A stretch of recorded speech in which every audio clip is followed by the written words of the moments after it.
Good morning student.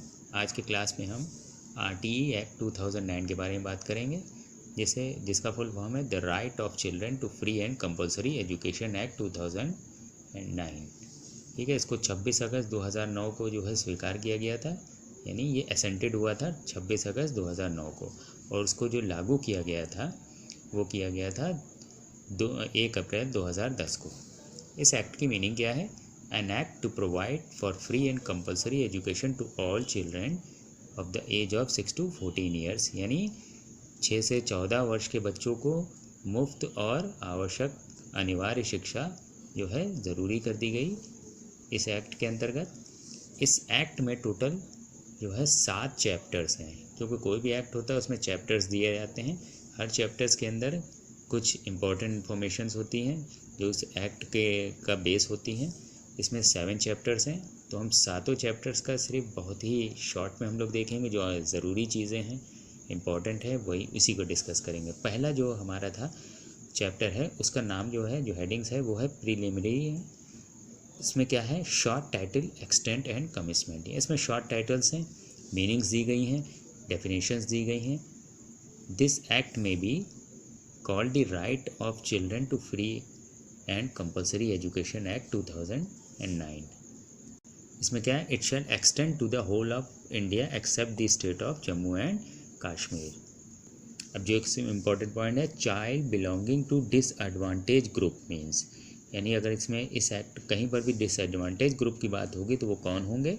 Means a child belonging to the schedule caste, the schedule tribes, the socially and educationally backward class or such other group having disadvantage owing to social, cultural, economical, geographical, linguistic, gender or such other factor as may be specified by the appropriate government by notification। यानी यहाँ पे disadvantage कौन group हैं जिनको हम बात करेंगे इसमें? वो हैं schedule caste, schedule tribes, socially और educationally backward and so on, जो इकोनॉमिकली भी, कल्चरल भी और जोग्राफिकल या लिंग्विस्टिक भाषाई रूप से वो लोग डिसएडवांटेज हो, जो है ये इस कैटेगरी में आते हैं। फिर दूसरा चैप्टर क्या कहता है? Right to free and compulsory education. क्या कह रहा है? Right of child to free and compulsory education. Even child of the age of 6 to 14 years shall have a right to free and compulsory education in a neighborhood school till completion of elementary education। यानी जो 6 से 14 वर्ष के जितने भी बच्चे हैं उनका अधिकार है कि वो अपने पड़ोसी विद्यालय में, यानी नेबरहुड स्कूल जो उनके घर से सबसे करीब में हो, उसमें वो अपनी एलिमेंट्री एजुकेशन यानी प्राइमरी एजुकेशन वो कंप्लीट करेंगे। फिर दूसरा इसी में चैप्टर 2 में दूसरी इंपॉर्टेंट चीज़ क्या है? Special provision for children not admitted to और who haven't completed elementary education. यानी वो बच्चे जो 6 से 14 वर्ष के हों, यानी कोई बच्चा है जो 6 वर्ष से ऊपर का हो गया है, अभी तक उसने अपनी पढ़ाई शुरू नहीं करी, तो उसकी एज के अकॉर्डिंग उस बच्चे को जो है उसकी सही कक्षा में जो है, यानी सही क्लास में उसको एडमिशन दे दिया जाएगा। ठीक है, यानी अगर 7-8 साल का बच्चा है तो उसी के एज के अकॉर्डिंग जिस क्लास में उसको होना चाहिए उस क्लास में उसको एडमिशन दे दिया जाएगा। फिर चैप्टर 3 क्या कहता है? Duties of appropriate government, local authority and parents. यानी ये ड्यूटी बताता है किसकी? गवर्नमेंट की, सरकार की, लोकल अथॉरिटीज़ की और पेरेंट्स की ड्यूटी बताता है। क्या? Duty of appropriate government and local authority to establish school. यानी ये सरकार का उत्तरदायित्व है, या लोकल अथॉरिटी, जैसे अगर गांव की बात करें तो पंचायत होती है, ठीक है, तो उनकी ड्यूटी है कि अगर वहाँ पे स्कूल नहीं है तो स्कूल का वो लोग इंतज़ाम करेंगे। यानी एक स्कूल की स्थापना उनको करनी होगी, किसको? सरकार को और या लोकल अथॉरिटीज़ को। अब उसके लिए फ़ंड कौन देगा? Sharing of financial and other responsibilities the central government and the state government. ठीक है, यानी ये सेंट्रल और स्टेट गवर्नमेंट मिलकर इसमें सहयोग करेंगे। हम बात कर चुके हैं कि इसमें ड्यूटी किसकी है? अप्रोप्रिएट गवर्नमेंट की भी ड्यूटी है और ड्यूटीज़ ऑफ लोकल अथॉरिटी की भी कि वो free and compulsory education provide करेंगे हर एक बच्चे को। फिर इसमें एक और ड्यूटी जो ऐड करी गई, duty of parents and guardians, यानी पेरेंट्स और गार्जियंस की क्या जिम्मेदारी है कि वो अपने बच्चे को जो है, अगर 6 से 14 वर्ष के बच्चे हैं तो उनको प्राइमरी स्कूल में एडमिशन दिलवाएं।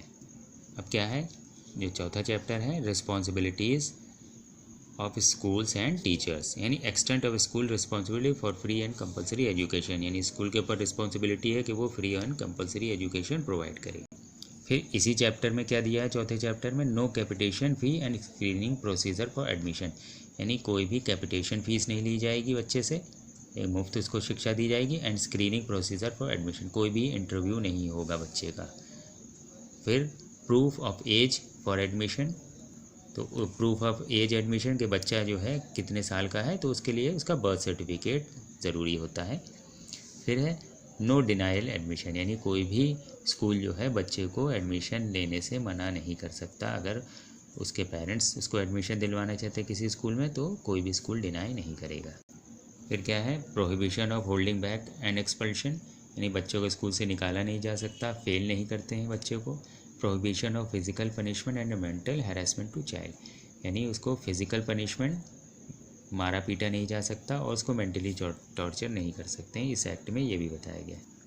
अब देखते हैं पांचवा चैप्टर्स क्या कहते हैं, curriculum and completion of elementary education, यानी करिकुलम एंड इवेल्युएशन प्रोसीजर क्या होगा, the curriculum and the evaluation procedure for elementary education shall be laid down by an academic authority to be specified by the appropriate government notification, यानी academic authority है वो उसका curriculum design करेगी और evaluation procedure भी वही लोग design करेंगे और किसी भी गवर्नमेंट के अप्रोप्रिएट नोटिफिकेशन के अकॉर्डिंग, ठीक है। और इस एक्ट में क्या किया गया, conformity with values enshrined in the constitution, यानी कॉन्स्टिट्यूशन में जो भी वैल्यूज़ दी गई हैं उसके अकॉर्डिंग करिकुलम होना चाहिए। All round development of the child, building up child's knowledge potentially and talent, इन चीज़ों का ध्यान में रखा जाए। Medium instruction shall be as far as practicable be in child's mother tongue, यानी उसकी मातृभाषा में जो है मीडियम इंस्ट्रक्शन पढ़ाई होनी चाहिए उसकी मातृभाषा में। Making the child free of fear, trauma and anxiety and helping the child to express views freely, यानी वो फ्री होकर बगैर किसी डर के पढ़ाई करे। और जो लर्निंग जो है, लर्निंग एक्टिविटीज़ जो है वो चाइल्ड सेंटर्ड मैनर में होनी चाहिए। फिर क्या, एग्जामिनेशन एंड कंप्लीशन सर्टिफिकेट, यानी कोई भी जो है बोर्ड एग्जामिनेशन एलिमेंट्री एजुकेशन से पहले नहीं होना चाहिए, ठीक है। बोर्ड एग्जामिनेशन को हटा दिया गया है। Required to pass any board examination till completion of elementary education, no child shall be required to pass any board examination till completion of elementary education, ठीक है। तो कोई भी बोर्ड एग्ज़ाम नहीं होगा। अब देखते हैं छठा चैप्टर क्या कहता है, protection of rights of child, यानी बच्चों की के अधिकारों की सुरक्षा के लिए जो है छठा चैप्टर है, monitoring of child rights to education, यानी इसकी शिक्षा के लिए, अपने हितों का अधिकार के लिए, शिक्षा के हित का अधिकार के लिए क्या कहा गया है, the national commission for protection of child rights, the national commission for protection of child rights बनाया गया, एक कमीशन गठित किया गया है जो क्या करेगा, monitoring of child rights to education, यानी उसको मॉनिटरिंग करेगा कि ऐसा ना हो कि उसके अधिकारों का हनन हो। छठे ही चैप्टर में रिड्रेसल ऑफ ग्रीवेंसेस, यानी शिकायतों को सुनने के लिए क्या किया गया है कि अगर चाइल्ड को या किसी बच्चे को कोई भी प्रॉब्लम हो तो लोकल अथॉरिटी को एक कंप्लेंट दर्ज कराई जाती है, लोकल, ठीक है। जिस भी ज्यूरिस्डिक्शन में जो है, जो भी लोकल अथॉरिटी है उसको एक कंप्लेंट दर्ज करवाई जा सकती है उसके पेरेंट्स की तरफ से या उसकी गार्जियन की तरफ से। अब सातवां चैप्टर क्या कहता है, ये मिसलेनियस है, इसमें बहुत सारे पॉइंट्स जो हैं जो पीछे कवर नहीं किए इसमें रख दिए गए हैं। पावर टू इशू डायरेक्शन, यानी सेंट्रल गवर्नमेंट कोई भी गाइडलाइंस जारी कर सकती है, किसी भी जो है राज्य सरकार को जो है डायरेक्शन दे सकती है किस पर के, या किसी लोकल अथॉरिटी को कि जो भी इस प्रावधान ये इस एक्ट को लागू करने में जो सहायक होंगे, जो सपोर्टिव होंगे, किसी भी तरह की गाइडलाइन दे सकती है। और क्या है, power of appropriate government to make rules, यानी जो है जो भी सरकार है, कोई भी राज्य सरकार हो तो वो शिक्षा को, यानी इस एक्ट को लागू करने के लिए कोई किसी भी तरह का नियम और कानून बना सकती है ताकि बच्चों को मुफ्त और अनिवार्य शिक्षा मिल सके। तो ये एक्ट में इतनी ही बातें कही गई हैं। तो ये आर्टिकल 21A में जो है, जब आपको फ्री एंड कंपलसरी एजुकेशन यानी बच्चे का मूल अधिकार फंडामेंटल राइट्स बना दिया गया है आर्टिकल 21A में। तो इसके साथ ही आज का क्लास पूरा होता है। आई होप आपको समझ में आया होगा।